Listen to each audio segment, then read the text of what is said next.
Hola, ¿qué tal? Vamos a iniciar el segundo periodo parcial y vamos a comenzar con el encuadre de esta materia de Biología 1.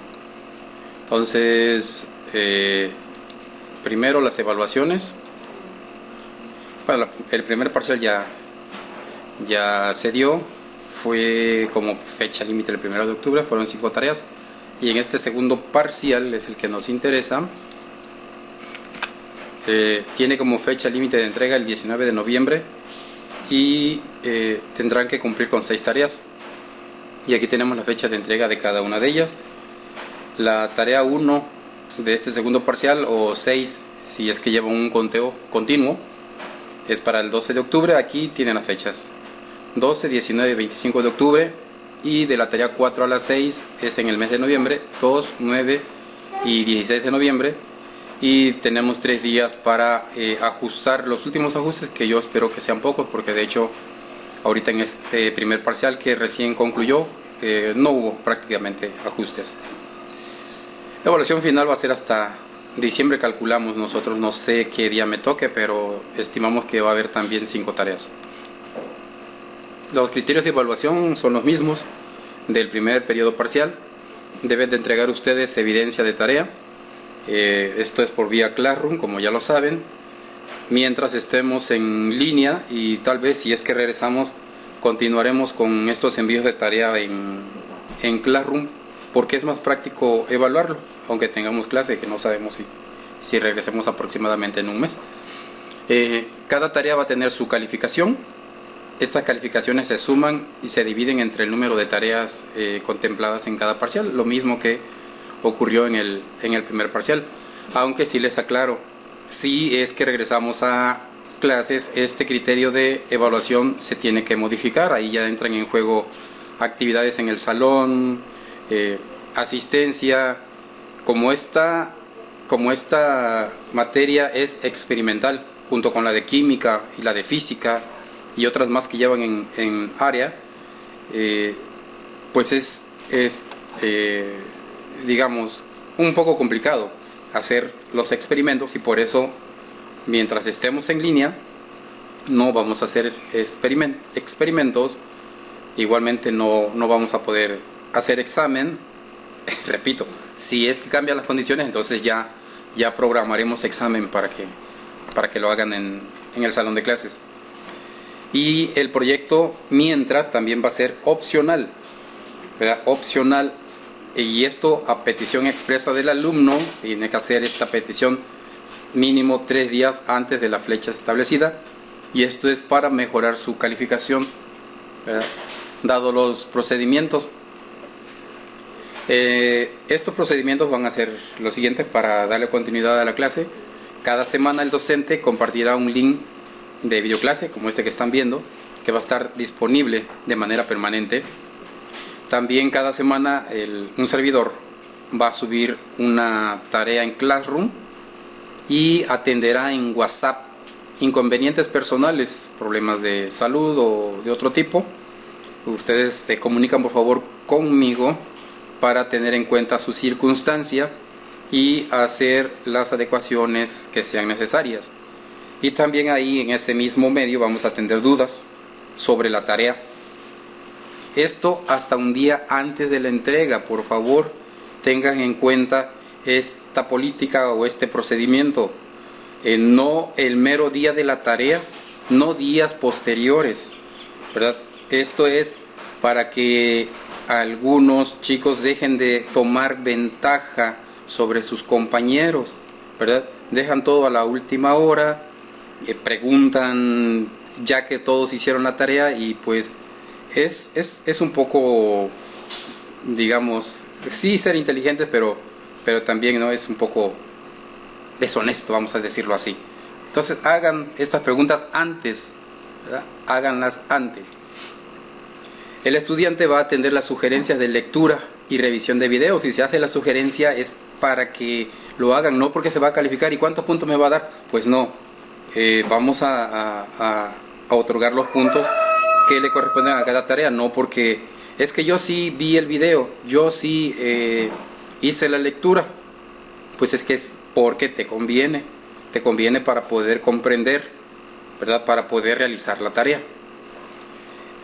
Otro procedimiento es que las tareas entregadas con un día de retardo se le va a restar el 10%, con 2 días se le resta el 30% y al tercer día se anula el valor. Solamente me parece que tuve problemas con un chico que entregó hasta que se acordó, ¿verdad?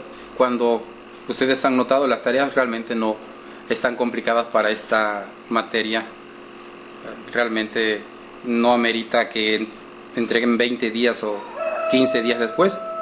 Incluso esto se lleva horas, bueno, ni una hora en ocasiones.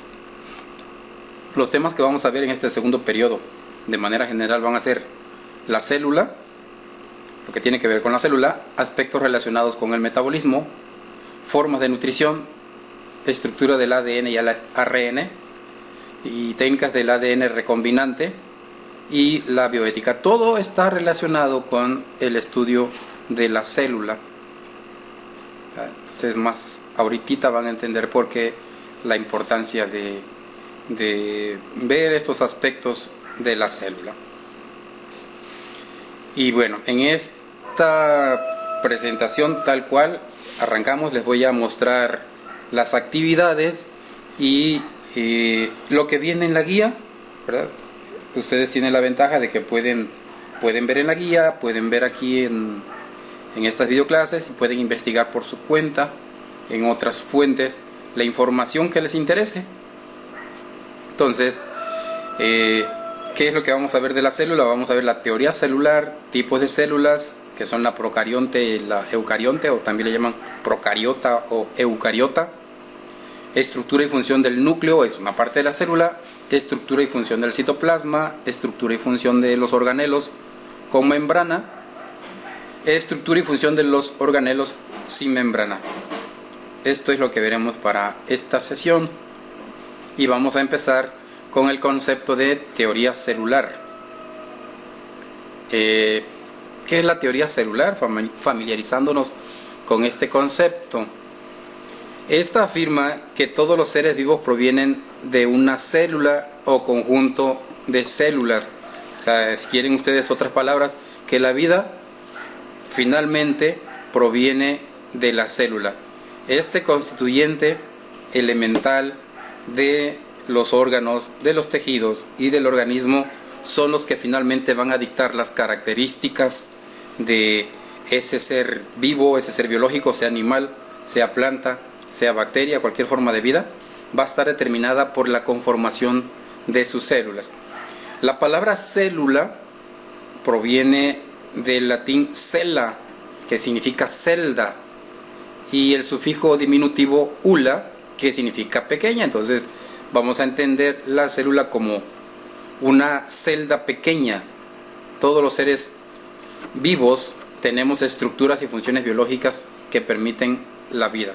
Esa es la teoría celular en pocas palabras. O sea, vamos a reducir, vamos a analizar lo que sucede en nuestras células para poder comprender la salud y el funcionamiento de los organismos en total. La teoría celular se resume en 3 puntos básicos. La primera es la de unidad anatómica. ¿Qué quiere decir esto de la unidad anatómica? Que las células están provistas de cuerpo y que conforman a los seres vivos. Eso es la unidad anatómica. Puede ser una, por el caso de las bacterias, por ejemplo, o varias células, el caso de los seres complejos como los animales, como nosotros. El otro punto es el de la unidad fisiológica. ¿Qué quiere decir la unidad fisiológica? Que todas las células llevan a cabo funciones metabólicas que permiten su supervivencia y la de los seres vivos. Si la célula vive, el ser vivo se conserva. Si la célula muere, el ser vivo va a dejar de serlo.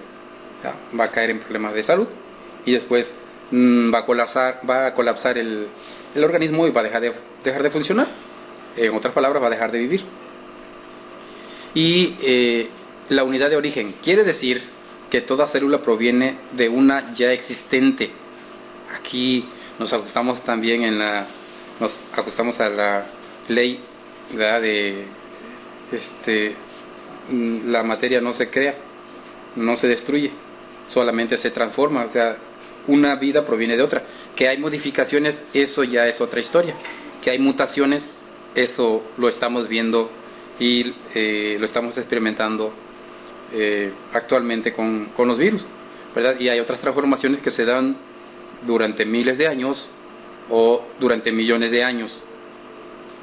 El hecho es que toda célula proviene de otra. Esto no fue más que un cambio, así se concibe la vida, que ni siquiera, dicen los científicos, que ni siquiera inició en la Tierra, sino que tuvieron que viajar elementos de otras partes del espacio y formas de vida que primero eran pues muy simples, como las bacterias. Incluso el agua ni siquiera se generó en la Tierra, sino que vino de otros lugares, y que son elementos vitales para conservar lo que hoy es la vida. Bien, esa es la teoría celular. Vamos a ver, o vamos a analizar la célula procarionte. Entonces recuérdenlo, hay procariota o procarionte y eucarionte. Vamos a empezar con la más simple, que es la procarionte.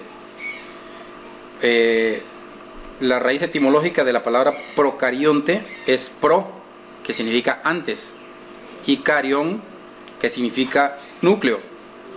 Así es que la raíz etimológica de procarionte es antes del núcleo, pero se refiere a las células que presentan un mínimo de organización interna, o sea, las más simples, no tienen un núcleo definido, la mayoría son heterótrofas, es decir, que depende de su existencia de otros seres vivos de los cuales se pueden hasta alimentar, pero también hay autótrofas que pueden generar o pueden mantenerse por sí mismas. Hay dos dominios de la célula procarionte, que es el caso de bacteria y arquea. El caso de las arqueas, que son las arcaicas, las primeras, bacterias, colonizaron la Tierra hace 3.800 millones de años. Son las primeras formas de vida. Son unicelulares. Su tamaño varía entre 1 y 5 micrómetros. Esta ya es medida microscópica. Esto ya no es visible para el ojo humano, únicamente con bacterias, estas bacterias solamente son visibles con un microscopio. Sus formas pueden ser esféricas, bastones o hélices, y algunas se agrupan en colonias. Una característica que tienen las bacterias es que son adhesivas, o sea, se agrupan, pueden andar por ahí solas, se encuentran una semejante y hacen así más fuerza. O sea, respetan ese adagio, ¿no? La unión hace la fuerza, para poder alimentarse, para poder vivir finalmente, es vida. Pueden cambiar en suelos húmedos, pueden habitar en suelos húmedos, desiertos, glaciares, es decir, en gran cantidad de ambientes y de climas, hasta en ácidos, salados, fríos, etcétera, donde nosotros pensaríamos, porque nosotros no podríamos vivir en agua hirviendo a 80 grados centígrados, algún tipo de bacterias lo puede hacer, algún tipo de célula procarionte lo puede hacer. Algunos organelos comunes de las procariotas los vamos a ver a continuación. Organelos pues son los órganos o las partes de esta procariota. Tenemos en primer lugar la cápsula. La cápsula es el contorno de la célula. Está compuesta de polisacáridos y proteínas. ¿Qué funciones tiene la cápsula? Fijación al sustrato o a otros individuos, ya decíamos que son adhesivas, se fijan a otro ser vivo o se fijan a otro semejante para formar colonias. La célula sirve también para proteger este organismo de la desecación, regula el intercambio de agua y nutrientes y de defensa contra otros organismos. De ahí viene la pared celular, son estructuras que rodean completamente a la célula. La membrana plasmática delimita el contenido en un compartimiento interno. Es para regular la entrada y salida de sustancias en la célula y se pliega para generar áreas con funciones específicas, que puede ser la de realizar funciones metabólicas. Tenemos citoplasma, que es el interior de la célula, es ahí donde andan nadando algunos componentes, ¿verdad? El citoplasma contiene ribosomas, glucógenos, lípidos, compuestos de fosfato, y tiene anillos de ADN que se conocen como plásmidos, mismos que se aplican de forma independiente. Hay un nucleoide, hay un nucleoide, es la región del citoplasma donde se encuentra el ADN circular, también llamada cromosoma bacteriano, y ribosomas que se encuentran de forma libre en el citoplasma. Son más pequeños en las eucariotas, más pequeños que en las eucariotas, y no están adheridos a un organelo. Son unidades productoras de proteínas y enzimas. Estas últimas realizan el proceso de metabolismo celular. El flagelo, esta colita que tiene aquí, curiosamente se parece al gameto masculino, se parece al espermatozoide. No quiero decir que el espermatozoide sea una bacteria, pero sí usa este flagelo para lograr movilidad. Sale desde la cápsula y funciona como extensión y facilita el movimiento. Y tenemos pili o fimbrias, son estos pelitos que están en el contorno de la cápsula.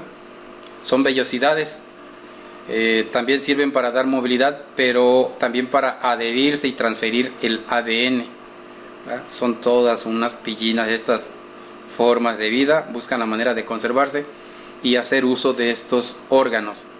Entonces aquí rápidamente podemos resumir y visualizar cuáles son las formas de estas procariontas. Tenemos la cápsula, que es todo el contorno y da forma. La pared celular es una capa interna, de ahí otra capa, la membrana, del citoplasma, donde andan nadando algunos órganos, organelos mejor dicho, ribosomas, ven ahí esos puntitos que andan nadando en el citoplasma, nadando no es bien dicho, pero bueno, están contenidos en el citoplasma. El pili o fimbria, que son estas vellosidades, infinidad de vellosidades, son para moverse, para adherirse, para transmitir el ADN, para reproducirse, y el flagelo, que es esta colita. Esa es la forma de las procariotas, y la eucariota o eucarionte es más compleja y es característica de los animales y de las plantas. Esta es más reciente, es de aproximadamente 1800 millones de años. ¿Qué significa etimológicamente eucarionte? Significa viene la raíz etimológica de eu, que es igual a verdadero, y carión, núcleo. Entonces la definición etimológica es verdadero núcleo, pero se refiere a estas células más complejas, más completas y características, repito, de los animales y de las plantas. El dominio eucaria, o sea, las células eucariontes, incluye a algunos tipos de vidas primitivas y muy pequeñas, como las protistas, el fungi o los hongos desde los microscópicos hasta los que nos comemos, las plantas y las que están en intermedio entre hongos y plantas, ¿verdad? Y los animales de todo tipo. Las eucariontes son seres vivos unicelulares y pluricelulares, son más grandes que las procariontes y su tamaño es de 10 micrómetros a 100 micrómetros de diámetro.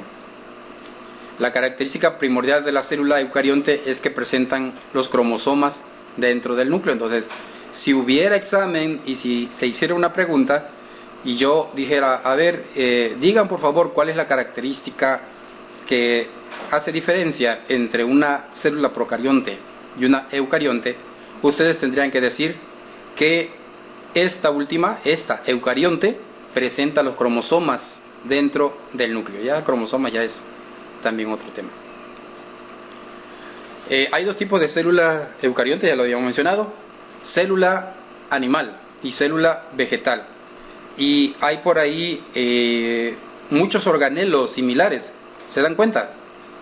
Ambos contienen núcleo, nucleolo, retículo endoplasmático, retículo endoplasmático liso, citoesqueleto, membrana plasmática, lisosomas, complejo de Golgi, mitocondria, citoplasma, peroxisoma y ribosomas. pero hay algunas diferencias.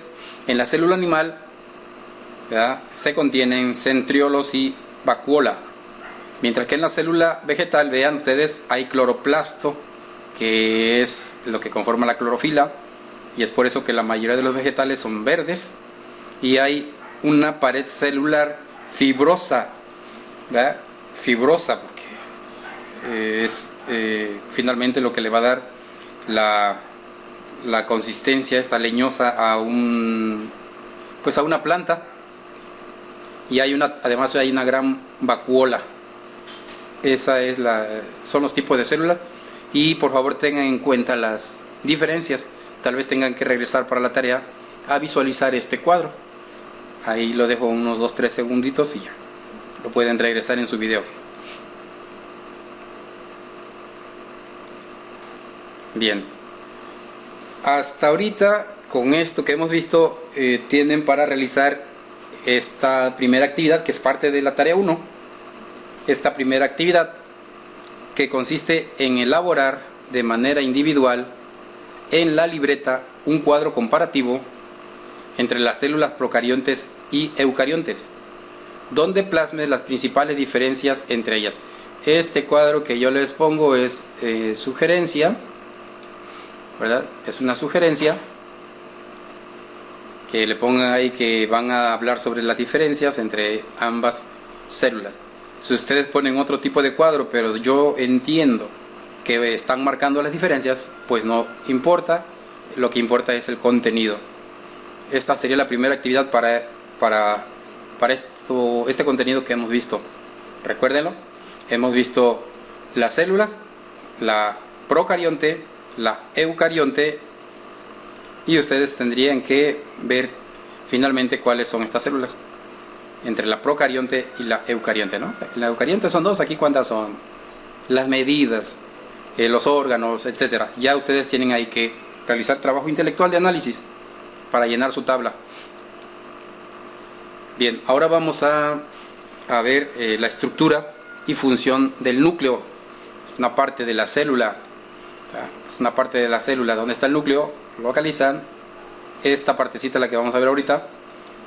Vamos a ver que el núcleo es una estructura de forma esférica. Se encuentra en el citoplasma, esa secreción que yo les decía, donde andan nadando los organelos. Generalmente en la parte central contiene material genético hereditario y rige todas las funciones celulares desde el punto de vista metabólico y la división celular. Entonces el núcleo es primordial para la conservación, para la función de vida. Está compuesto de una envoltura nuclear. Entonces ahí pueden ver ustedes, por favor, en ejercicio visual, pueden ver esta envoltura, pueden ver esos poros, esos hoyitos, cráteres, pueden ver la composición del interior, que es de cromatina. En ese núcleo se encuentran los cromosomas, que son responsables de la transmisión genética, porque ahí está el ADN y el ARN, y es lo que va a dar las características de todo a todo de un ser vivo. Y además el núcleo todavía tiene un nucleolo. ¿De acuerdo? Ese es el núcleo. Ahora vamos con el citoplasma. Ya lo habíamos dicho. También se le llama citosol. Se localiza entre la membrana plasmática y el núcleo, formado por una mezcla de sustancias, vamos a imaginárnoslo así. Esto es tan pequeño que a veces resulta difícil imaginarlo, pero vamos a imaginarnos así, ¿verdad? Un líquido. En él se encuentran suspendidos los diferentes organelos, y en él se lleva a cabo el movimiento de intercambio o excreción de sustancias. A este cambio también esta sería otra pregunta de examen, ¿verdad? ¿Qué es el movimiento browniano? Repito, movimiento browniano. Entonces ustedes tendrían que decir que es el movimiento de intercambio o excreción de sustancias dentro de la célula. Se forma el uso cromático de la división de las células eucariotas. Ahí inicia la división celular para las eucariotas. En el caso de estas células en las células vegetales, presentan una pared celular en la superficie exterior de la membrana plasmática. Esto lo habíamos dicho, es porque esta está constituida por celulosa, vamos, es lo que da la consistencia leñosa a los vegetales. Tenemos aquí ahora la estructura y función de los organelos con membrana. O sea, la membrana, imagínensela ustedes como una bolsita de plástico, ¿no? Pero más bien parecida al plástico, pero sabemos que es biológica, ¿no? El primero de estos organelos es el retículo endoplasmático. Traten de ubicar cada uno de estos organelos, traten de ubicarlo dentro de la célula, ¿verdad? Ahí anda el retículo endoplasmático. Se trata de una pared de tubos membranosos paralelos y sacos llamados cisternas. La membrana que delimita el retículo en el citoplasma se continúa con la membrana nuclear. Entonces son así como bolsitas. Ahí tienen la gráfica, la consistencia que tendría cada uno de ellos. Aquí lo importante de este retículo endoplasmático es el desarrollo de las funciones, entre otras, sintetizar lípidos, las grasitas que nos comemos. Finalmente, a nivel celular, es aquí donde se realiza. Aquí se realiza la metabolización de carbohidratos, tortillas, papas, etcétera, que ingresamos a nuestro organismo. A nivel celular, aquí es donde se metaboliza, es donde se genera la energía, donde se aprovecha. Sirve para almacenar iones de calcio, algún tipo de sales que sabemos que son para conservar la humedad, vamos, la humectación de los órganos. Y la que los presenta adheridos se conoce como rugoso. O sea que hay retículo endoplasmático rugoso y hay liso, ¿va? La función en el liso es de síntesis de proteínas. Es muy importante entonces este organelo del retículo endoplasmático. Grandes funciones biológicas de metabolización y de síntesis de los nutrientes que ingerimos. Tenemos ahora el aparato de Golgi. Se compone de sacos membranosos aplanados, también son cisternas, apilados en paquetes. Su función es manufacturar, concentrar y secretar sustancias producidas por el retículo endoplasmático. Esa es parte del retículo endoplasmático que acabamos de ver, ¿verdad? Entonces pueden ver ustedes un transporte que se realiza a través de vesículas. Tiene que transcurrir por este aparato de Golgi, donde se empaquetan y se envían a otras estructuras fuera de la célula, ¿ya? Es parte de este sistema, el aparato de Golgi. Todos son indispensables, claramente. Tenemos los lisosomas. Los lisosomas son pequeñas vesículas con enzimas hidrolíticas. Se encuentran dispersas en el citoplasma de la célula animal. ¿Alcanzan a ver ustedes aquí estas partículas flotantes? Son diferentes a los otros organelos, son diferentes en forma. Y aquí las funciones, dice: el lisosoma vierte las enzimas necesarias para disolver el material absorbido. O sea, su función es la de suministrar estas enzimas que finalmente coadyuvan en los procesos de síntesis, de metabolización de nutrientes. Puede ocurrir que un gran número de lisosomas se rompan y provoquen una liberación excesiva de enzimas y destruyan la célula. Esta es la autodigestión, hablando de un tipo de cáncer, ¿no? la célula destruida desde el interior, y por esto de que vamos a imaginar así que explotó, se regaron ahí las enzimas, y esas enzimas empiezan a devorar a otros órganos y provocan la muerte celular. Los lisosomas también pueden reciclar material orgánico de la célula al degradarlo con sus enzimas, ¿ya? Entonces, función de los lisosomas. Las mitocondrias son organelos alargados de doble membrana, cada uno formado por una bicapa de fosfolípidos y proteínas intercaladas en ellas. Se hallan en continuo movimiento dentro de la célula. La membrana externa es lisa, pero la interna presenta pliegues denominados crestas.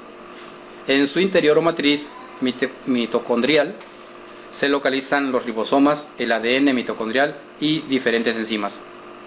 Dentro de ellas se llevan a cabo la respiración celular, las reacciones metabólicas necesarias para generar el ATP. El ATP es el adenosín trifosfato. Es la energía requerida en otras actividades celulares.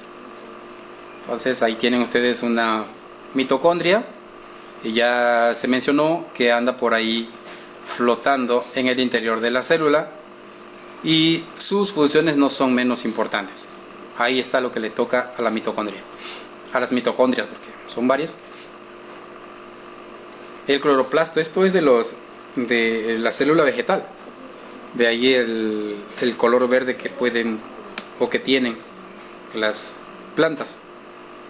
Dice que son pequeños organelos alargados, contienen clorofila, presentan una doble membrana separadas por un estrecho espacio en el interior. En él se encuentra el estroma, que alberga enzimas, el ADN del cloroplasto y ribosomas para el desarrollo de reacciones oscuras de la síntesis, que es un proceso que yo siempre voy a decir que es maravilloso, ¿no? Porque de energía lumínica se genera la energía química y finalmente generación de materia. O sea, la luz está generando, si queremos lo podemos ver así, está generando finalmente materia, crecimiento de hojas, de frutos, etcétera. Y otros animales se aprovechan de esas hojas, de esos frutos, sirven para su propia nutrición, para su crecimiento y reproducción de vida. Es algo, es una maravilla, siempre lo voy a decir. La función principal del cloroplasto es producir carbohidratos, al llevarse a cabo la fotosíntesis, al transformar la energía solar en energía química. Ahora vamos a ver dos organelos sin membrana. Primero vamos a ver los ribosomas. Son pequeñas partículas constituidas de dos subunidades compuestas por ARN ribosómico y proteínas cuya función es la síntesis de proteínas. La mayoría se encuentra adherido a la cara externa del retículo endoplasmático rugoso. Quise ponerles aquí el retículo endoplasmático, ¿verdad? Y vean ustedes ahí unos puntitos. Los que son tripofóbicos me van a tener que disculpar, pero así está la ilustración, ¿verdad? Esos pequeños puntitos, esos serían los ribosomas. Y aquí ya diríamos que es una vista ampliada de esos ribosomas. Generalmente vienen así como en par, uno más grande que otro, subunidad mayor, subunidad menor. Entonces ahí tenemos la ilustración de lo que es un ribosoma o de los ribosomas. Y tenemos el citoesqueleto, también de características sobre todo de las células vegetales. Es una red de fibras muy delgadas, se extienden a través del citoplasma y da soporte a los organelos contenidos en la célula. Participa en ciertos tipos de movimiento celular, contracción de células musculares, movilidad de cilios, flagelos, migración de vesículas y de moléculas. Ven aquí ustedes ahí como unas líneas, esas redes. Esas redes son parte del citoesqueleto, ¿de acuerdo? Y vean cómo son una parte estructural de la célula. Bien, para esta actividad les presento esta segunda actividad y la última de esta primera tarea. Resumiendo, esta tarea va a tener dos actividades. La que les mostré hace rato, que era esta, ¿de acuerdo? Debes de poner las diferencias entre la célula procarionte y eucarionte. Esta actividad 1, esta es la actividad 2 y son parte de una tarea, la primera entrega.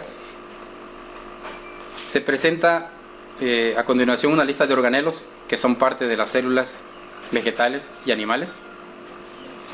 Vas a poner una X si el organelo está presente en una célula animal o vegetal. Y aquí modificando un poco la instrucción de la guía, porque ahí pide pues hacer análisis y hacer un debate, y pues tenemos que modificar. Ustedes a esta tabla le van a añadir una columna de descripción. Aquí les puse era un mínimo de 10 palabras. Un mínimo de 10 palabras, creo que así se escribe. Un mínimo de 10 palabras donde describan a cada uno de estos organelos. Y esa sería la segunda actividad de esta primera tarea.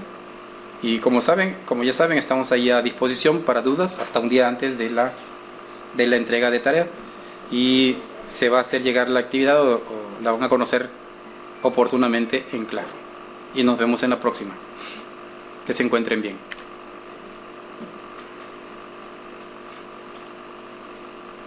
¿Cuántos minutos fueron?